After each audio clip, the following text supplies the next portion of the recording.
Plant కి ఈ దౌర్భాగ్య పరిస్థితి వచ్చిండేది కాదు సార్. రాజశేఖర రెడ్డి గారు చేసిన తప్పుని ఇవాళ జాతి యావత్తు భరించాల్సిన పరిస్థితి వచ్చింది.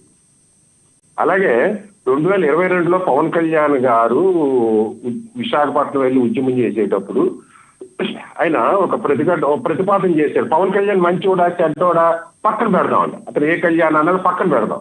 కానీ ఒక ప్రతిపాదన చేశాడు. ఏంటి? జగన్మోహన్ రెడ్డి గారికి ఒక విజ్ఞప్తి చేశాడు. ఆల్ పార్టీ మీటింగ్ పెట్టండి, కేంద్రంలోకి వెళ్దాము, కేంద్రం దగ్గరికి వెళ్దాము, ఇల్లు డిమాండ్ చేద్దాం, స్టీల్ ప్లాంట్ ప్రైవేటీకరణ గురించి డిమాండ్ చేద్దాం అన్నప్పుడు జగన్మోహన్ రెడ్డి గారు పవన్ కళ్యాణ్ గారి ప్రతిపాదన యాక్సెప్ట్ అన్నా చేసి ఉండాల్సింది. ఏదో ఈగోస్ ఉంటాయి, ఏ గవర్నమెంట్ కానీ ఈగోస్ ఉంటే పవన్ కళ్యాణ్ ప్రతిపాదించడం ఏంటి, నేను గవర్నమెంట్ లో ఉంటాను ఒక ఈగోస్ ఉంటే ఒక నెల పోయిన తర్వాత 2 నెలలు పోయిన తర్వాత ఏళ్ళే ఇగో నేను తీసుకెళ్తున్నాను రెండని వీళ్ళందరూ ప్రతిపక్షంలో ఇన్వైట్ చేసి ప్రతిపక్షం అంతా అడిగించి ఉంటే జగన్మోహన్ రెడ్డి గారికి కొన్ని ఆబ్లిగేషన్ ఉంటే ఉండొచ్చు. కేసుల వల్ల అయితేనే లేదా గవర్నమెంట్ కావాల్సిన ఫండ్స్ వల్ల ఏదో గవర్నమెంట్ లో ఈగోస్ ఆబ్లిగేషన్ ఉంటే ఉండొచ్చు. ఒక ఆల్ పార్టీ మీటింగ్ తీసుకెళ్లి ఆయన గవర్నమెంట్ లో అడుగుతుంటే జగన్మోహన్ రెడ్డి గారిని రెస్పాన్సిబుల్ అనే పరిస్థితులు లేవండి. జగన్మోహన్ రెడ్డి గారు కేవలం తన స్వార్థం కోసం, తన కేసుల కోసం, తన ప్రభుత్వం నడటం కోసం ఏది మనకు ఆంధ్రాకి రావాల్సిన హక్కులన్నీ అడగకపోవడం వల్ల ఈ రోజు స్టీల్ ప్లాంట్ ఈ పరిస్థితి వచ్చింది సార్. అయితే 2014 నుంచి 19 చంద్రబాబు నాయుడు గారు ఏం చేశారంటే చంద్రబాబు నాయుడు గారికి తప్పే. అయితే రాజశేఖర రెడ్డి జగన్మోహన్ రెడ్డి చేసిన తప్పుల కంటే చంద్రబాబు నాయుడు గారు తప్పు. రాజశేఖర రెడ్డి గారు జగన్మోహన్ రెడ్డి గారు మాత్రం విశాఖ స్టీల్ ప్లాంట్ కి తీరాన్ని ద్రోహం చేశారు. క్యాప్టివ్ మైన్స్ లేకపోవడం అనేది చాలా ద్రోహం. ప్రతి ఒక్కరు కూడా ఆ విశాఖ స్టీల్ ప్లాంట్ కు ఉన్న 1000 ఎకరాలు 1,00,000 ఎకరాలు ఎలా అమ్ముకుందాము లేదా అటు ఎలా ప్రతిభ పొందాలనేది చూస్తున్నారు. కానీ మన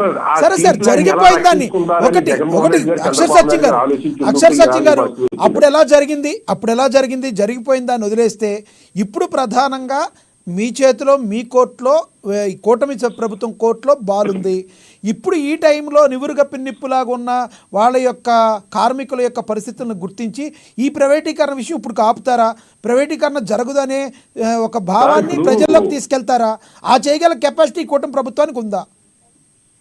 సార్ కెపాసిటీ కాదు. ఇప్పుడు మిగిలిన సమస్యలన్నీ వేరు. ఇప్పుడు పోలవరం ప్రాజెక్ట్ వేరు. ఇంకో 10,000 కోట్లు ఇస్తే ఇంకో తొందరగా అయిపోతుంది. క్యాపిటల్ అమరావతి 1,00,000 కోట్లు ఇస్తే అయిపోతుంది. వైజాగ్ స్టీల్ ప్లాంట్ అలా కాదు సార్. క్యాప్టివ్ మైన్స్ కావాలి.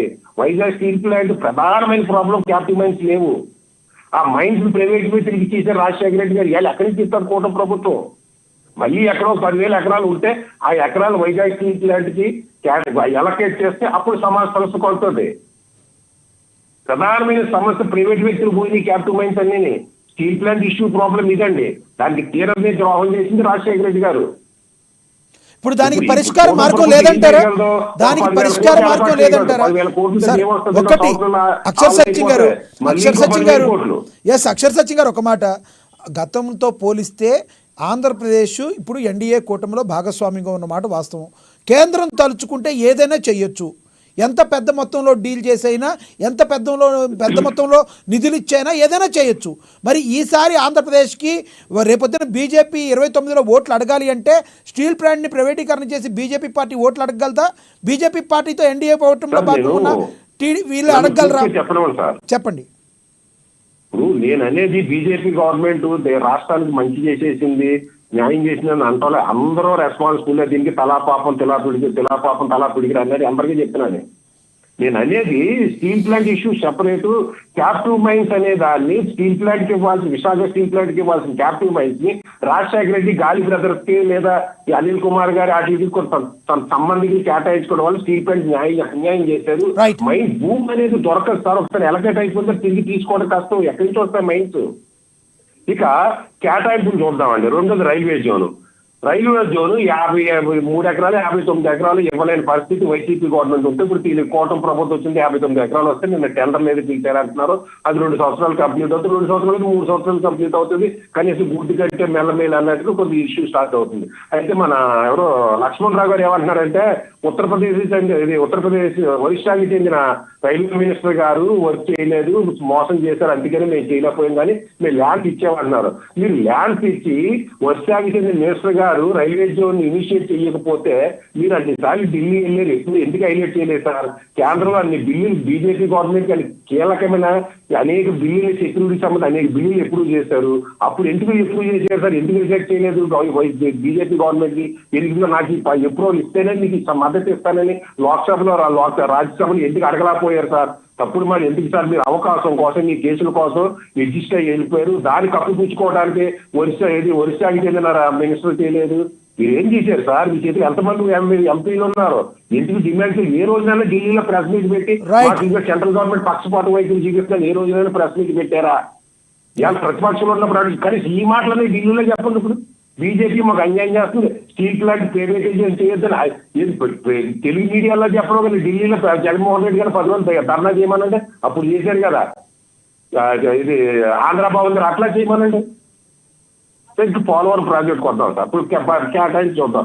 నేను ఇప్పుడు ఇంటర్నెట్ లో మీ డిబేట్ ముందు చూస్తే 10 నెల రోజుల క్రితం ఎప్పుడో పార్లమెంట్ లో అడిగిన ప్రశ్నకి సమాధానం ఏం చెప్పారంటే, పార్లమెంట్ లో 2019 నుంచి 24 వరకు బీజేపీ గవర్నమెంట్ ఏపీకి సుమారు 60,000 కోట్లు ఎలకేషన్స్ ఇచ్చింది అఫీషియల్ గానండి.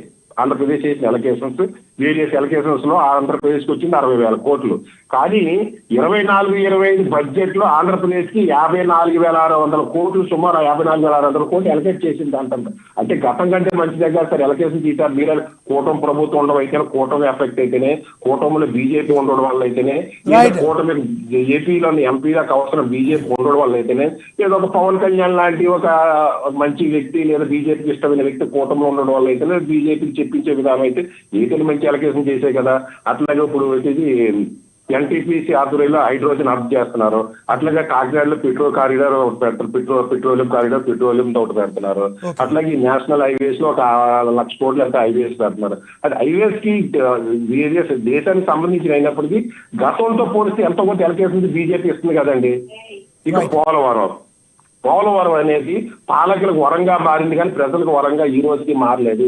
ప్రజలకు వరంగా మారి ఉంటుంటే ఈ రోజు పరిస్థితి జలయజ్ఞం కింద పెట్టి రాజశేఖర రెడ్డి గారు పెట్టారు. కానీ ఆ ఉద్యోగం వచ్చే దాన్ని ధనయజ్ఞం, జలయజ్ఞంగా ధనయజ్ఞం, ఆ డబ్బులు 1,000 కోట్లు దోచుకున్నారనేది ఆరోపణలు ఉన్నాయి. అది వేరే విషయం, గతం వదిలేద్దాం. జగన్మోహన్ రెడ్డి గారు, చంద్రబాబు నాయుడు గారు ఎగువ కాపాడకుండా అక్షర్ సత్యం గారు ఏ సార్ మళ్ళీ వస్తా సార్ మీ దగ్గరికి. లేదు ఒకసారి పోలవరం చెప్పేది సరిపోతుంది. పోలవరం పాయింట్, మెయిన్ పాయింట్ చెప్పండి. ఎగువ కాపుర డ్యాము, దిగువ కాపుర డ్యాము కట్టకుండా వాళ్ళు కట్టారు, అది అడ్డు కొట్టుకుపోయింది అంటున్నారు. మీరు చేసింది ఏంటి? మీరు వచ్చిన తర్వాత పోలవరం ప్రాజెక్ట్ మీద ఏమన్నా రూపాయి ఖర్చు పెట్టారు? ఇంపార్టెంట్ పనులు ఆ కట్టుకు పనులు మీరు చేసిన పని ఏంటి సార్? మీరు 2 సంవత్సరాల పాటు పనులు ఆపేయడం వల్లే కదా. చంద్రబాబు నాయుడు గారికి తప్పుతుంది కాదని అంటలే, అది టెక్నికల్ నాలెడ్జ్ లేకపోవడం తప్పు. కానీ మీరు ఇంటెన్షనల్ గా పోలవరం ప్రాజెక్ట్ నాశనం చేయాలి ఇంటెన్షన్ గా వదిలేసినట్టు కనిపిస్తుంది. రెండోది క్యాపిటల్ అండి, డెవలప్మెంట్ డివిజన్ ఆఫ్ అయితే అది అభివృద్ధి వికేంద్రీకరణ వేరు, పాలన వికేంద్రీకరణ వేరు. పాలన వికేంద్రీకరణ అనే దాని కాన్సెప్ట్ మీరు ఇంటెన్షనల్ గా మీరు ఫండ్స్ నే క్యాపిటల్ మీద పడితే మీకు సంక్షేమ వెల్ఫేర్ ఫండ్స్ ఉండవు. ఇంటెన్షనల్ గా కమ్మ వ్యతిరేకత అనే దాన్ని తీసుకొచ్చి క్యాపిటల్ నాశనం చేసి ఇవాళ ఆంధ్రప్రదేశ్ క్యాపిటల్ లేకుండా చేసిన వైసీపీ గవర్నమెంట్ సార్. మీకు అదే కమ్మ వ్యతిరేకత ఉంటుంటే అమరావతి కాకుండా ఆ నాగార్జున యూనివర్సిటీ పక్కన క్యాపిటల్ డెవలప్ చేసి ఉండొచ్చు కదా జగన్మోహన్ రెడ్డి గారు.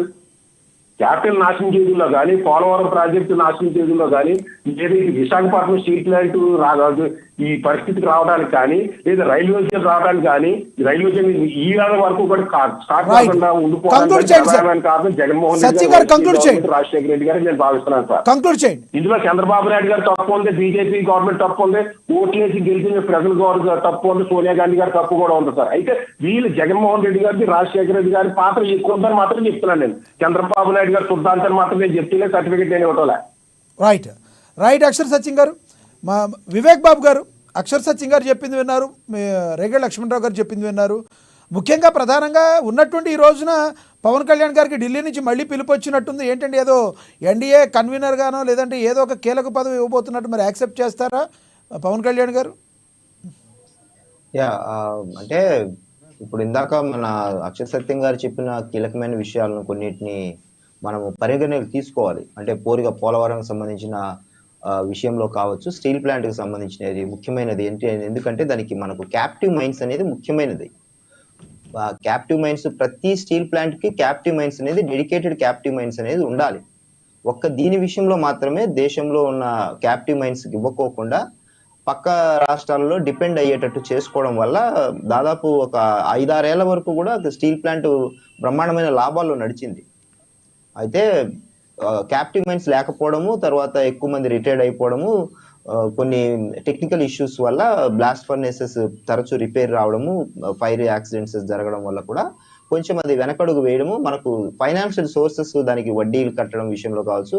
సో దానివల్ల కొంచెం ల్యాగ్ అవ్వడము, వెంటనే ఇవన్నీ ఒకేసారి రావడంతో అది వెనకడుగు పడినట్టు ల్యాగ్ అయింది. అంటే ఫైనాన్షియల్ గా ల్యాగ్ అయింది. సో అందుకు అది స్ట్రగుల్స్ లేకి వెళ్ళబడింది. సో ఇంకొక ముఖ్యమైన ఏంటంటే, లాస్ట్ టైం 2018లో మా అధినేత DCI ప్రైవేటీకరణ ఎలాగైతే ఆయన చిత్తశుద్ధితో ఆపగలిగారో, ఇప్పటికీ చెప్తున్నాము, స్టీల్ ప్లాంట్ అనేది ప్రైవేటీకరణ కానివ్వము. రైట్. త్యాగాలతో ఏర్పడ్డది, ఆత్మ బలిదానాలతో ఏర్పడిన అటు రెండు, అంటే తెలంగాణ ప్రాంతం నుంచి దాదాపు 3 చనిపోవడము, ఆంధ్ర ప్రాంతం నుంచి కూడా చనిపోవడము. సో అది ఒక కాంబినేషన్ ఉంది. అది మనకు ఒక భావోద్వేగాలకు సంబంధించినదని మొదటి నుంచి మా అధినేత చెప్తున్నది. దాన్ని ఎట్టి పరిస్థితుల్లో ప్రైవేటీకరణ కానివ్వం. అలాగే ఇందాక మన వైసీపీ లక్ష్మణ్ గారు చెప్పినట్టు అన్ని అభివృద్ధి కార్యక్రమాలు, ఉద్యోగాలు దాదాపు 2.5 లక్షలు అన్ని చేశాము, చాలా అద్భుతమైన DBT పద్ధతుల్లో చేశాము అని చాలా చెప్పారు వైసీపీ గవర్నమెంట్ కి సంబంధించి. అన్ని చేసినా కూడా 11 ఇచ్చారు. అందుకే సో మన పరీక్ష రాస్తే గిన పరీక్షలో పాసా ఫెయిలా, ఎన్ని మార్కులు, డిస్టింక్షనా, ఫస్ట్ క్లాస్ అనేది ఎప్పుడు తేలుతుంది అంటే ప్రజలు రిజల్ట్ ఇచ్చినప్పుడు తెలుస్తుంది. సో గత 5 ఏళ్ల పాటు ఏదైతే మేము పోరాటాలు చేసినప్పుడు మీరు సింగిల్ గా పోటీ చేయలేరా, లేకపోతే 2 చోట్ల పోటీ చేసినారు, ఒకటి గెలవలేదు, వచ్చింది 1 సీటు, దాన్ని నిలబెట్టుకోలేకపోయారు, ఈ టైప్ మాటలన్నిటికీ మేము పడ్డాము. మేము దాన్ని ప్రజల మధ్యలోనే పెట్టాం. సో ఎవరికి ఏం కావాలి ప్రజలు అనేది తేల్చారు. DBT పద్ధతిలో 2,62,000 కోట్ల రూపాయలు ప్రజలకు డైరెక్ట్ గా డబ్బులు పంచినప్పటికీ కూడా 2.5 లక్షల ఉద్యోగాలు అయితే ఏదైతే వీళ్ళు చెప్పుకుంటున్నారో, ఇంకా స్టిల్ అలాంటి ఉద్యోగాలు చాలా పెండింగ్ లో ఉన్నాయి. DSC 98 వాళ్ళకు కేవలం 400 మందికే ఇచ్చారు. అవుట్ ఆఫ్ 3000 పీపుల్ లో కేవలం 600 మందికే ఇచ్చారు. మిగతా వాళ్ళు ఇప్పటికీ వాళ్ళు పోరాడుతున్నారు. సో అలాంటివి చాలా ఉన్నాయిలేండి. ఆయన ఏమేమో చెప్పేశారు కానీ నోటికి వచ్చినవి. సో ఈవీఎం కు సంబంధించి గెలిచారని అన్నారు. ఈవీఎం కి ఎలా గెలిచారు ఆయనే చెప్పాడు 2019లో. మేము చాలా అద్భుతంగా గెలిచాము, ప్రజలు బటన్ నొక్కినప్పుడు మనకు అక్కడ స్లిప్ వస్తుంది, నేను ఏదైతే ఓటేసానో అక్కడ వచ్చింది, అక్కడ ఒకవేళ వేరే గుర్తు వచ్చింటే కానీ వెంటనే అక్కడ కంప్లైంట్ చేస్తారు కదా, ప్రజలందరూ మాకు తీర్పిచ్చారు, చంద్రబాబు ఓర్చుకోలేకపోతున్నాడు అని. 2019లో 151 వచ్చినప్పుడు ఒప్పుకున్నప్పుడు ఇప్పుడు ఈవీఎంల ద్వారా గెలిచారని ఇది కూడా మంగళవారం కబుర్లే అంటాం. అట్లీస్ట్